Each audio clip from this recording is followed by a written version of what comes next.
नमस्कार जी, उत्तर प्रदेश उत्तराखंड देख रहे हैं आप। मैं हूं आपके साथ दीपाली। बात करते हैं दो धमाके और बड़े खुलासे। 10 नवंबर को दिल्ली में हुए धमाके के 4 दिन बाद जम्मू कश्मीर के नौगाम में भी बड़ा धमाका हुआ, वो भी उसी विस्फोटक में जिसका इस्तेमाल दिल्ली धमाके में किया गया था।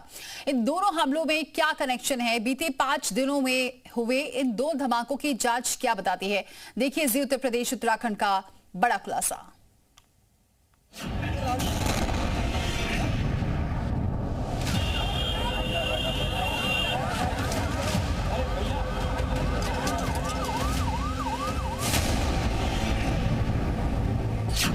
पहले दिल्ली के लाल किले के ठीक बाहर 10 नवंबर 2।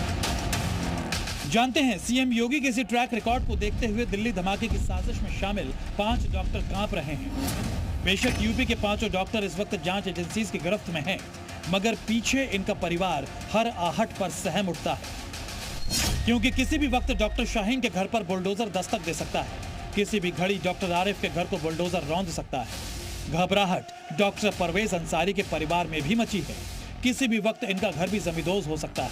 हालात खराब डॉक्टर फारूक और आदिल के घर पर भी हैं, क्योंकि बाबा का बुलडोजर इनका भी वही हश्र करेगा जो अब तक गुंडे माफियाओं का करता आया है। गज़वाए हिंद की कल्पना करना भी और उसका सपना देखना भी जहन्नुम में जाने का टिकट का रास्ता पैदा कर देगा।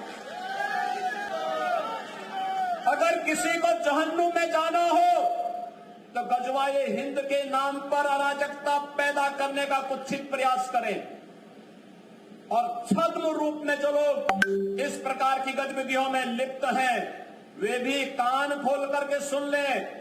देर सवेर छांगुर जैसे हाल तो उनके भी होने ही हैं। आपको बता दें कि छांगुर भी इसी तरह देश में रहकर देश विरोधी गतिविधियां कर रहा था, मगर योगी ने ऐसी तबीयत से खातिरदारी की कि छांगुर का पूरा साम्राज्य ढहा दिया।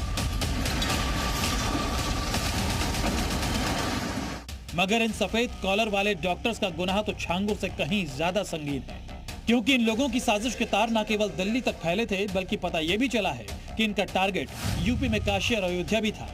सोचिए, जिन काशी अयोध्या को सनातनी प्रतीक बनाने में योगी ने पूरी ताकत लगा रखी है, उस धर्म नगरी को दहलाना चाहते थे ये आतंकी। आपको बता दें कि दिल्ली ब्लास्ट केस में जांच एजेंसियां अब तक 600 से ज्यादा लोग जो हैं उनको हिरासत में ले चुकी है। इनमें से 7 वो डॉक्टर हैं जो सीधे तौर पर धमाके की साजिश में शामिल है, मगर इनमें भी 5 डॉक्टर्स का कनेक्शन उस उत्तर प्रदेश से है जिसमें अपराध और अपराधियों को लेकर जीरो टॉलरेंस की पॉलिसी अपनाई जाती है। इसलिए तय माना जा रहा है कि जिस तरह से जम्मू कश्मीर में आतंकी उमर नबी का घर बम से उड़ाया गया, ठीक वैसा ही अंजाम यूपी के इन 5 डॉक्टर्स का भी होने वाला है। जानकारी के मुताबिक लखनऊ की रहने वाली डॉक्टर शाहीन और उसका सगा भाई डॉक्टर परवेज अंसारी तो बुलडोजर के सीधे टारगेट पर है, क्योंकि ये दोनों भाई बहन न केवल आतंकी साजिश में शामिल थे, बल्कि विस्फोटक लाने के लिए डॉक्टर शाहीन की कार का इस्तेमाल किया गया। इसके अलावा दावा यह भी किया गया है कि शाहीन की कार से AK-47 भी मिली थी। बस शाहीन परवेज का इतना गुनाह काफी है उनका घर मिट्टी में मिलाने के लिए। दारुल इस्लाम की उनकी मंशा उनको जन्नत में भी पूरी नहीं होने वाली है, जहन्नुम में उससे पहले उनको जाना पड़ेगा।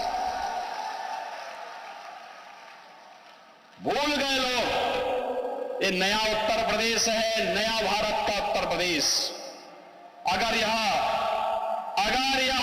विकास कराना जानता है, अगर यहां सबका साथ और सबके विकास के कार्यक्रमों को प्रभावी ढंग से आगे बढ़ाना जानता है, बिना भेदभाव के योजनाओं का लाभ हर तबके को देना जानता है, तो उपद्रवियों से और माफिया तत्वों से सख्ती से निपटना भी जानता है।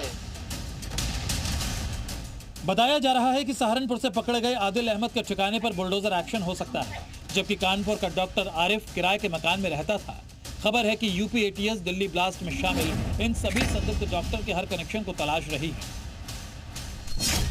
जांच इस बात की भी हो रही है कि यूपी के आरोपी डॉक्टर की साजिश सिर्फ दिल्ली धमाके तक ही सीमित थी या मामला इससे कहीं आगे है। कहीं ऐसा तो नहीं इनका connection Islamic State Khorasan module से भी हो। दिल्ली में आतंकी घटना के बाद से यूपी सबसे ज्यादा सुर्खियों में है, और यही वजह है कि जम्मू कश्मीर से पहले गुजरात ATS ने यूपी से इस्लामिक स्टेट खुरासान मॉड्यूल के 2 आतंकियों को गिरफ्तार किया। चौंकाने वाली बात यह है कि यूपी में ऐसा मामला 8 साल बाद देखने को मिला है। लिहाजा आशंका जताई जा रही है कि कहीं ये सभी कड़ियां आपस में जुड़ी तो नहीं हैं। क्योंकि पहले बलरामपुर से छांगुर के गजवाए हिंद वाली साजिश का उजागर होना, फिर दिल्ली धमाके में यूपी के पढ़े लिखे डॉक्टर्स का लिप्त होना, इसके बाद यूपी में खुरासान मॉड्यूल के फिर से सक्रिय होने के सबूत नहीं इसी तरफ इशारा कर रहे हैं।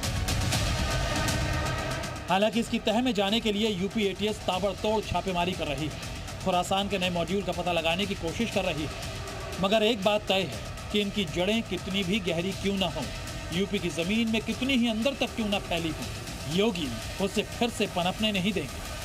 ब्यूरो रिपोर्ट, जी मीडिया। आतंकी शाहीन को लेकर बड़ा खुलासा हुआ है। बात करने के लिए फर्जी पते पर सिम लिया गया। बता दें कि फर्जी पते का इस्तेमाल किया जा रहा था और फरीदाबाद के दाऊद कस्बे की मस्जिद के पते पर सिम लिया। शाहीन इसी सिम से बात करती थी सबसे ज्यादा और इसी सिम का सबसे ज्यादा इस्तेमाल हुआ था। अल फलाह यूनिवर्सिटी के हॉस्टल में शाहीन रह रही है। ट्रैवल हिस्ट्री से पता चला कि शाहीन थाईलैंड गई थी। शाहीन के यूपी कनेक्शन की जांच जारी है। यूपी एटीएस इंटेलिजेंस की टीमें पड़ताल कर रही है।